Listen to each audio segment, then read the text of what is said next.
Hey guys, glad to be back with you again this week.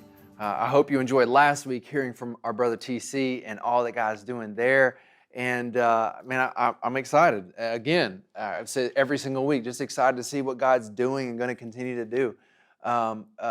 Coming up, just so you remember, put it on your calendar. If this is you, you want to participate, you can. You can sign up on our website, MIDTOWNKIDS.org, for the marriage conference, March 13th and 14th. That's going to be held at North Star Church, and information will be sent out this week. So sign up. If that's you, you can go find it, MIDTOWNKNOX.org. The link should be right here, and join us there because it's going to be awesome. And I just believe there's going to be a lot of healing, a lot of wonderful experience, a lot of relationship building that's going to happen there. So join us there, and we'd love to see you. Now, some more exciting things to celebrate.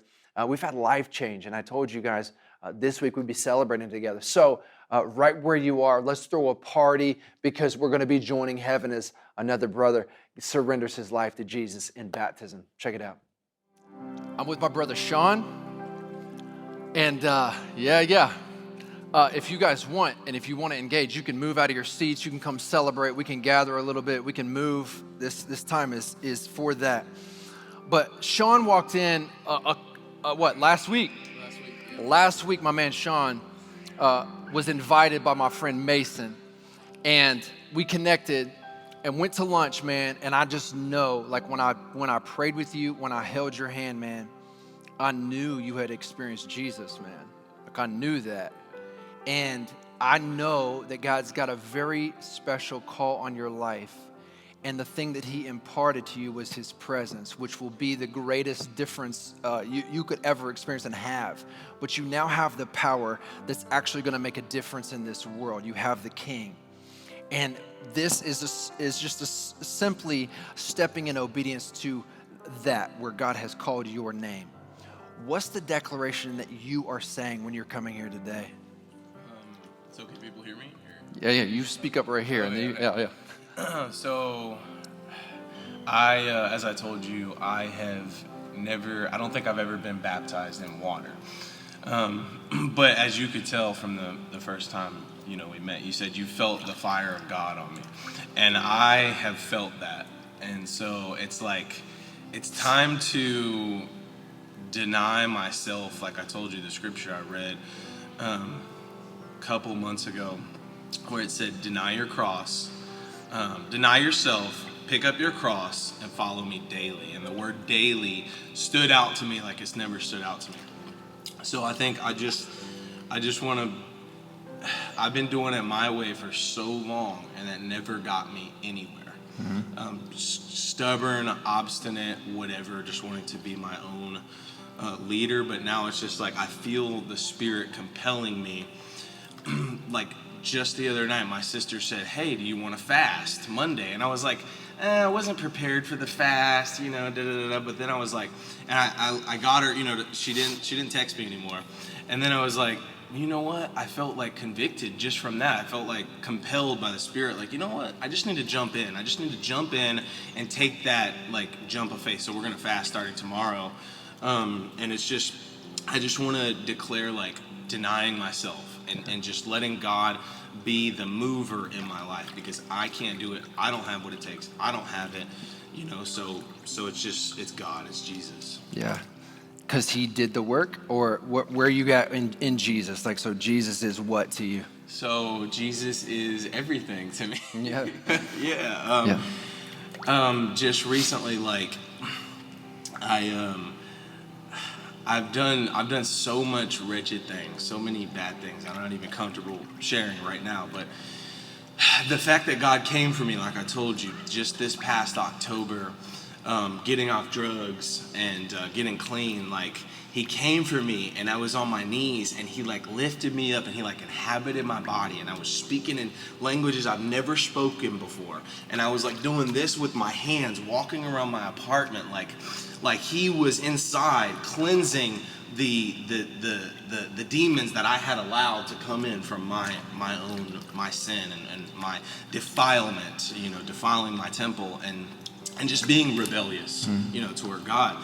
And just ever since then, the fire, it's Jesus, his love, like I always heard people say, like his love wrecked me. His love wrecked me. And now I've experienced it. Now I could say Jesus wrecked me that night. So it is, who is King of your life today? Jesus Christ, the King of Kings. Yeah, come on. And it's by his work that he has brought salvation to you and revealed his love to you. And you've called on that name. And it's that name by which you are baptized today, my brother. In that name, Jesus Christ, our Lord and Savior. Baptized in the name of the Lord Jesus Christ, raised to walk a brand new life. Come on. Come on. Come on. Right now. Let's go. Let's go. Right where you are. Let's go. Let's throw a party. Thank you, Jesus.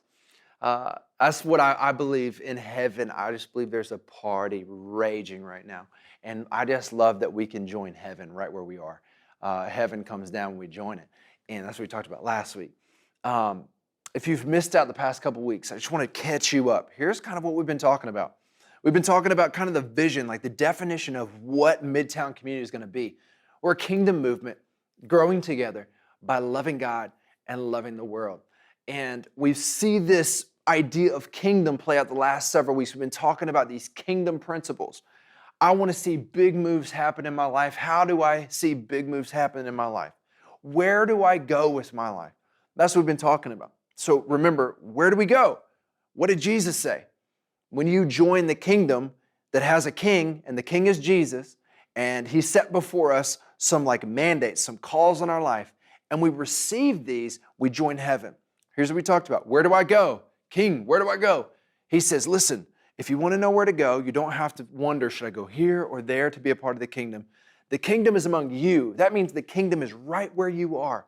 So be present here and now in the moment right where you are. Don't worry, right where you are. That means if you're at home with the kids, right where you are, the kingdom is advancing there. So how do I see big moves happen right where I am? In my job, on the street, at the grocery, at the gas station, at my home? How? What does Jesus say? His disciples come to him and say, which one of us is going to be the greatest? We want to know. And he says, let me tell you, in the way of the world, the greatest among you is the one who gets served the most. But then Jesus says, but not so for you. The greatest among you must become like the youngest of the family. Become like the one who serves. And he says, look, I came to serve. So if me, the king, comes to serve as the king has served you. So do you want to make big moves? Serve right where you are with the heart of Jesus that has served you right where you are. I look back at my life like about 3 years ago and I'm thinking, man, in that moment, I thought I had it all together. And then you look back 3 years from then, don't you look back and you're like, man, if you only knew anything, right? And I just think about just being present right where you are and Jesus being consistent to love us right in the moment and never stopping, just being consistent with us right where we are. And if you think about that kingdom concept about our King being present with you right where you are, enduring with you, as he is doing that with us, so we do with others right in front of us. We see this kingdom principle play out, and then as Jesus models this for us, we see him stop at the woman at the well. So if Jesus wanted to reach the entire town of Samaria, I don't think he would have ever, or we might never, devise the plan, all right, if I want to reach the whole town, what am I going to do? I'm going to stop at one woman at the well that nobody is caring about, and she has a bad reputation. But Jesus stops at this woman at the well because he lives by kingdom principle, and he knows that the kingdom of heaven doesn't operate according to the kingdom of the world kind of principles. But when we step in and join heavenly principle, there is this God-sized move that begins to happen that has a ripple effect over and over and over. And that's then what we talked about. So as we join the King, I believe what begins to happen through our life is beyond our comprehension. Now, you are invited at any point of your life to step into this encounter. That's why we're talking about it.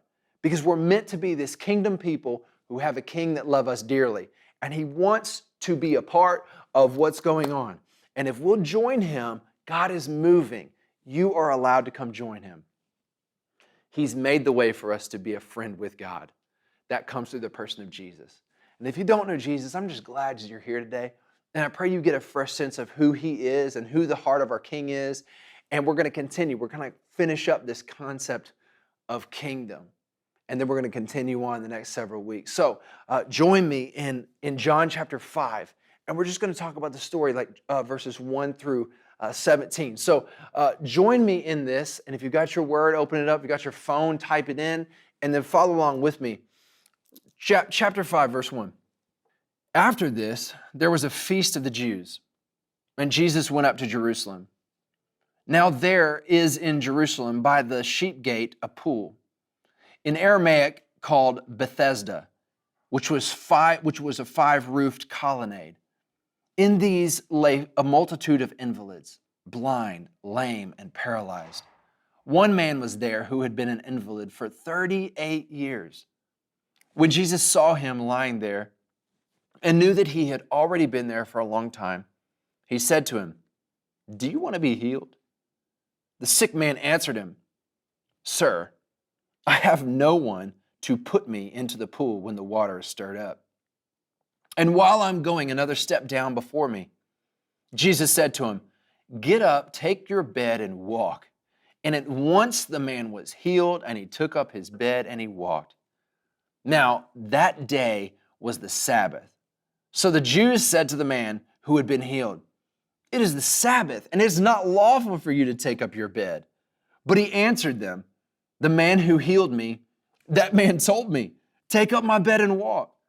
And they asked him, "Who is the man who said to you, 'Take up your bed and walk'?" Now the man who had been healed did not know who it was, for Jesus had withdrawn, as there was a crowd in the place.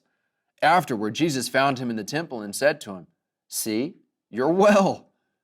Sin no more, that nothing worse may happen to you." The man went away and told the Jews that it was Jesus who had healed him. And this was why the Jews were persecuting Jesus, because he was doing things on the Sabbath. But Jesus answered them, "My Father is working until now, and I am working." I want us to see today the heart of this King that we're talking about, King Jesus. King Jesus that's doing work today. Do you see his heart in this picture? First thing that I see about our King is our King sees. Jesus sees you. He sees us. He saw this man. And it says in verse 6 that he was very aware about this man's condition. It says that he noticed he had been there for a long time. Jesus, his heart is, he sees what this man had been in for a long time. And he responded to the one who was in the worst place, not the one who was closest to healing, the one who was furthest. And then continue down the line of what begins to happen is Jesus heals this man who was the furthest away, who had literally given up at this point, made his bed, and now was making excuses why he couldn't move any further. The second thing I note about our King healed this man as a total gift. A lot of the stories about Jesus' healings, it's always different. Sometimes you see Jesus wiping mud on somebody's eyes, or sometimes you see him asking them to do something. But in this particular instance, it's as if Jesus heals him without his permission. Like this guy was in the middle of making an excuse about why he couldn't be healed, wasn't he? He was saying, "Look, the reason I can't be healed is because people are stepping in front of me into this pool." And we don't know a lot about the pool of Bethesda, but what we do kind of know from some traditional teaching is that the people believed that there was a stirring. An angel would come down and stir these waters. And when the waters would get stirred, the people would then step into this pool and receive some sort of healing. This man had sat there for 38 years and watched time after time as people would rush in when they sensed the stirring, and he just got to the point where he was done. But Jesus comes to him and meets him right where he is, in his hopelessness, in the place where he had got comfortable, and in the middle of his excuse of why he couldn't receive healing. Jesus simply says, "Be healed," and at once stand up and walk, and he just moves. Jesus heals as an absolute gift. And don't you see that in our life? Don't you see that in your life and in my life? The grace of what he did for us is an absolute gift. That's what Romans 5:8 says.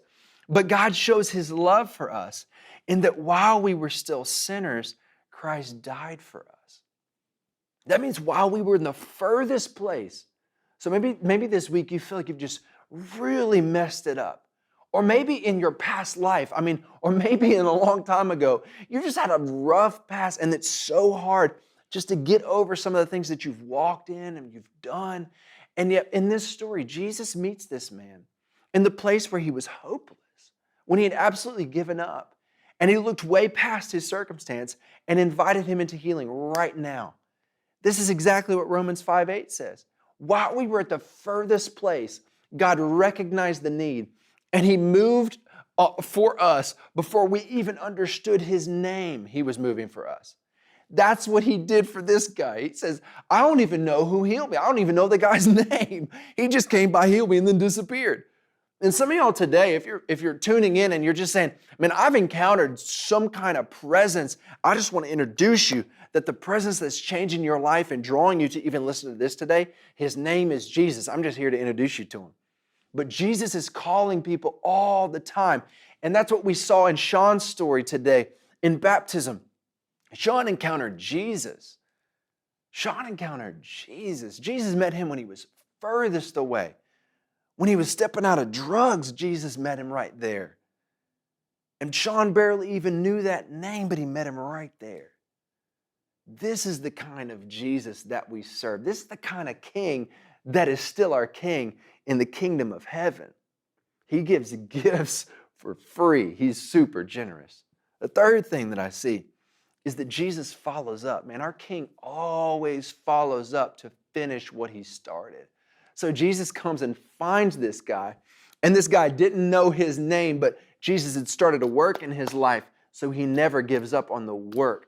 This is part of that kingdom principle in our life that we're invited to be just like our Savior is to us. He finishes the process. So as we walk with each other, we endure the process and we follow up. We are people that follow up. This is what Philippians 1:6 says. And I'm sure of this, that he who began a good work in you will bring it to completion at the day of Jesus Christ. Man, isn't it good, kind of freeing just to understand that we're all in process? And the one who started a work in you, remember back when the Lord started that work in you? And maybe as you watch this video, this is a start of a work. You're like stepping in for the first time. Just welcome, glad you're here. But this is part of the process of Jesus walking us into the process and walking us into this way of life that's continuing on. And he's bringing us to completion. But guess when completion happens? Completion happens when we see him face to face. So here's part of the freedom of our life, of understanding. I just want to free us up to just be real humans for a second. You're listening to a guy who doesn't have it all together. I haven't figured it all out, but I'm in process with my king, and my king has called my name. He's transformed my life and given me a burning desire to come want to follow him. But I'm not finished in the process until I see him face to face. But here's what I have this promise and this guarantee, that my king is moving me in the process down the line all the way through my life. And here's the beauty of the church, kingdom movement together, growing together. This is where we grow together, is that we all understand that we're in process. And our king is accomplishing in all of us what he desires to see. And he's using us in each other's lives. So that's part of being the church, is we're growing together in this way as the king brings us into process together. But here's where this whole story begins to matter so much. And it's a little bit hidden in the text. We've got to kind of understand some of the meaning of what John is actually inviting us to see, this full picture. So remember in the story, Jesus shows up to the pool of Bethesda. He heals a man who's been probably the most wounded for the longest, and he gets healed instantly, follows up in the place of worship where the Pharisees are saying, you can't be carrying a mat on this day. You can't be doing this. The guy's like, listen, this guy healed me. I'm carrying my mat, whatever you say. But they wanted to know, Jesus was breaking all the rules. And it was a Sabbath day. He can't be healing people. What kind of heartbeat is this? What does John want us to know? The word Bethesda actually means the house of mercy. So let's get the full picture here.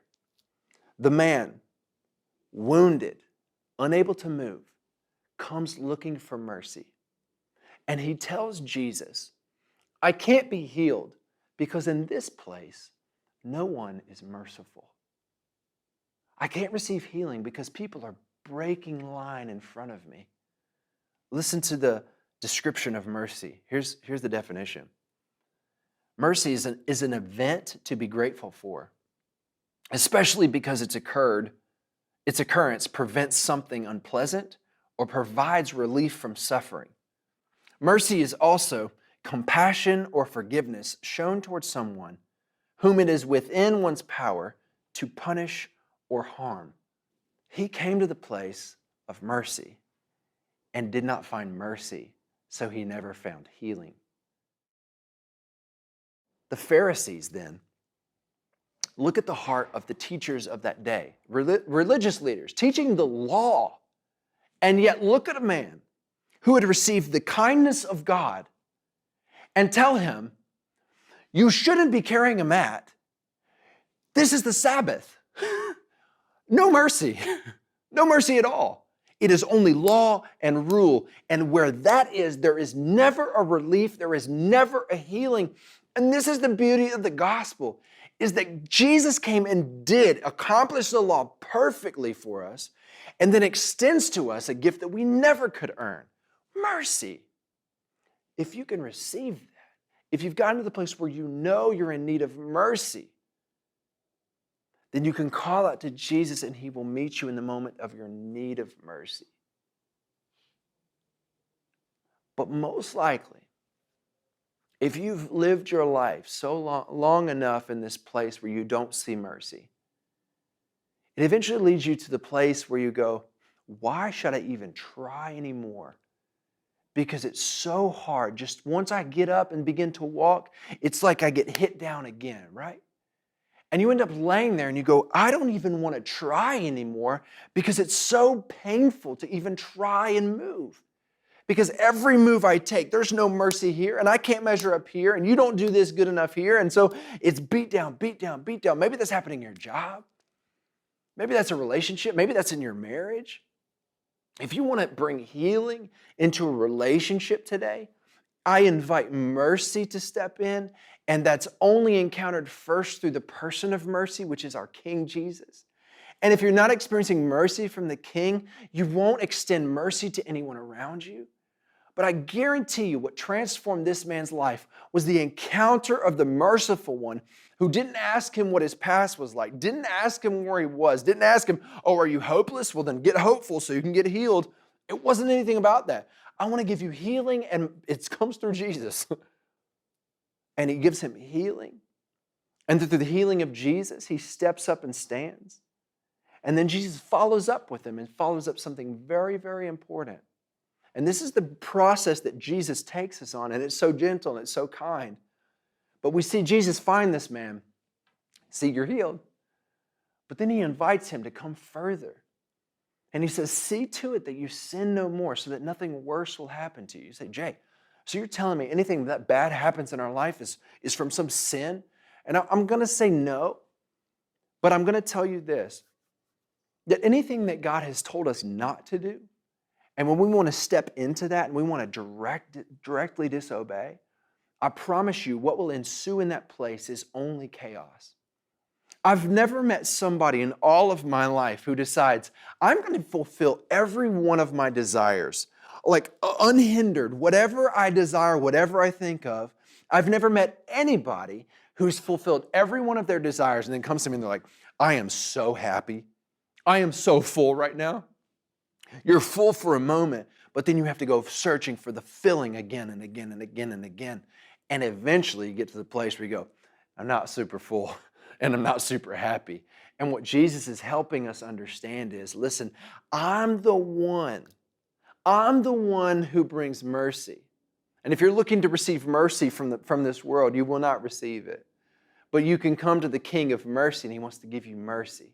He wants to meet you in healing right now, right where you are. Just bring him everything that you are. Call out to him right there, and he will bring healing right now.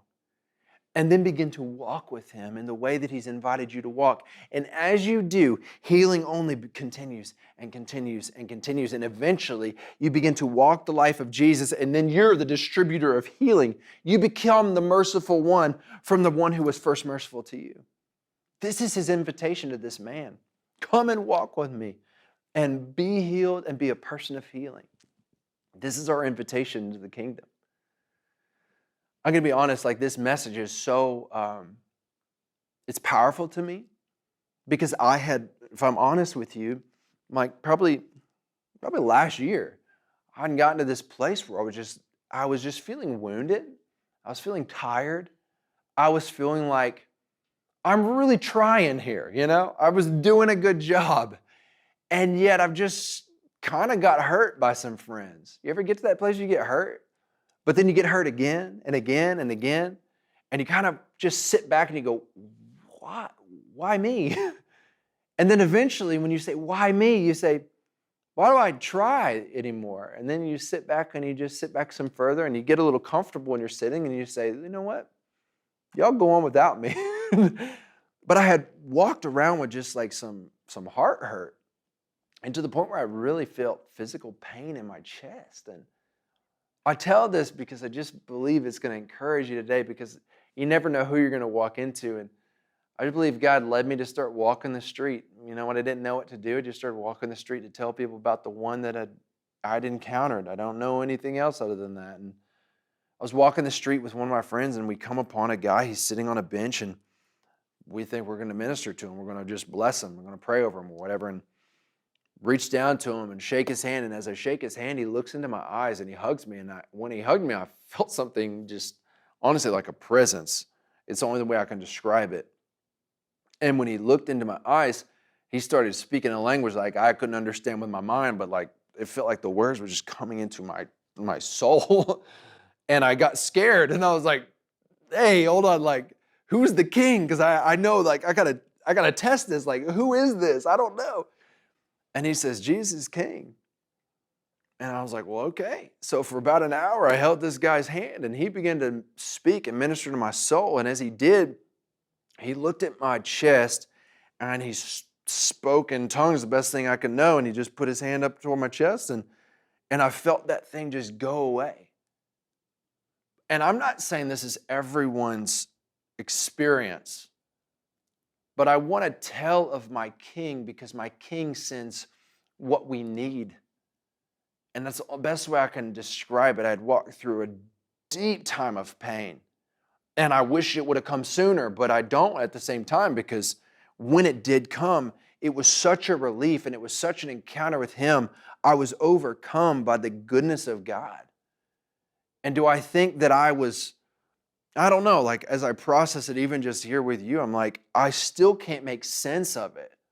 But I just know that Jesus sent along somebody, because I was praying and I was like, "God, either you show up in my life or I want to quit doing this." But you know what I realized? I realized in the process of this that I was praying a lot of wrong stuff. I was expecting a lot of wrong stuff. And I felt a lot like this guy, because here's what he assumed. He assumed the way to healing was to get into this pool. So when Jesus comes to him, he's like, "Hey, do you want to be healed?" He's like, "Well, the reason I can't get healed is because I can't get into that pool." That was a lot of the way I was living my life. The reason I can't get my heart to stop hurting is because people are so mean. They just still mean. And they keep being mean. So God, would you send nice people to just be nice? But that sounds great. But a lot of us believe, and this is what we've been talking about that past couple weeks, what we believe matters so much. And it sounds so good to believe the fact that when you get a nice person in life, they're going to bring healing into your life. If they don't bring you to the healer, you won't be healed. They can say a lot of nice things to you, but if it's not truth, it's not going to bring permanent healing in our soul. And I see this played out in this man's life as he believes something that's going to bring healing in his life, and it never does, and he can never get there, so he gets wounded and hopeless. If we find ourselves believing a truth that isn't true, it will lead you to hopelessness. That's why in the Word it says that our King is a rock for us. And when we put our trust in the rock of our salvation, of our saving, we won't be moved. And I want to tell you, that's why we need each other to be reminded. Even this week, today, my brother TC reminded me of this truth that I'm sharing with you. I want to get so off track, but I've got to have people in my life to teach me, that speak to the truth to me, to remind me, where is our hope in? And if I don't have people telling me the truth, then I'm going to get off track. And that's why we need each other in this aspect where we submit to one another to receive the truth and to share the truth. And that's what the church is, a blessing to be a part of. And that's what this man needed, was the truth to come along and to say, you don't need that pool, you need me. And that was Jesus. And I just want to tell you, maybe you've put your hope in looking for something that's going to bring healing in your life and you're not finding it. And maybe it's something really good. I want to tell you, if Jesus hasn't promised it to us, then it's not a promise we can anchor our life into. And so he invites you, anchor your life in me. And one day, face to face, I'm going to bring everything to completion. So if you're not seeing it right now, the promise is completion is on its way. So I can begin to live with the fullness of hope, because my expectation is my King is coming back, and I know he's going to make everything right. If it's not right today, it's going to be. And I know it when he comes, because the King is just. He's about to bring justice. So, do I got to fight to bring justice today? No. I got to fight to reveal the mercy that I've received, because it's his justice to bring. And he hasn't given me justice, he gave me mercy. And so I'm a deliverer of healing, receiving this, calling you to receive my King, who wants to give you mercy and meet you right where you are. And he wants to take the thing that maybe we've put our hope in and say, would you maybe transfer that hope today? Would you maybe look at it a little bit different? Would you hear the voice of Jesus look at you and say, do you want to receive healing today? What would you say to Jesus if he said, do you want to be healed today? Well, where are you headed today? Would you invite him to lead you today? Maybe if you know him, have you asked him about where you're headed, where he desires for you to go? Have you asked him about the thing that you've put your hope in? Have you asked him? Ask him. And if you say, Jay, I've asked him 100 times, he never answered me, then what has he answered you on? And would you receive what he's already said? That's one of the things that I believe he spoke to my heart. As I said, God, I've asked you so many times, would you do this? He said, Jay, what have I already told you? And you refuse to hear me. Because maybe healing would be found in what I've already told you. But you want healing in this way. That's exactly what happened to me on the street. Would I have received the healing in my internal being if I had not just said, well, I do know what you have told me. Go tell others. So I don't know much and I don't feel like doing it, but I'm stepping into what I know to be true even when I don't feel it's true. Would I have received the healing that I can tell you about today? I don't know. But maybe instead of looking for God to do it this way, a certain way, would you just invite him to tell you what he desires right now? And would you receive what he's already told you? Would you step into that? And then healing, let me tell you, healing's on its way. Healing in the aspect that we need is on its way. Invite it in. Invite the King to be King and invite him to bring heaven right where you are, and expect it because it's coming and it's here now. So join him. You're allowed. The King is alive. Thank you so much for joining us in this word. Would you remember that the King sees you and he's offered healing as a gift, 100% a gift. Believe that and receive it right now. You've got it. You actually have it. Now, understand this, that he's bringing this whole process to completion. That's what we can receive and rest in the fact that he's a King of mercy, and mercy is offered to us, and we've been invited to go extend it to others. This is a wonderful process. As we step in to this kingdom movement, we will see kingdom advance in ripple effect fashion. Come join the movement. It's on 2021. Thanks for being here. Hey, if you've got questions and you want to continue a conversation, I would love to talk with you, because this is hard. This is hard to work things through. There's a lot that's gone on in our lives, and maybe you've got a question. Connect with us, MIDTOWNKNOX.org. Just hit connect. It's going to bring you to a form, and I would love to connect with you through conversation, whatever you need. If you're looking for a group of people to meet with and just connect with over the word or in relationship, we've got those for you all around the city. Connect with us through the same form and let us know. And we'd love to join you. Maybe if you've decided, hey, I need Jesus, man. I want to follow this King and I want to be a part of this movement of his. If that's you, connect with us. We'd love to help you in that. And then maybe the next step is baptism. We'd love to talk to you about that as well. Connect for him. Do it again. And we'd love to connect with you there. Thank you so much for joining us today, and we'll talk soon. Love.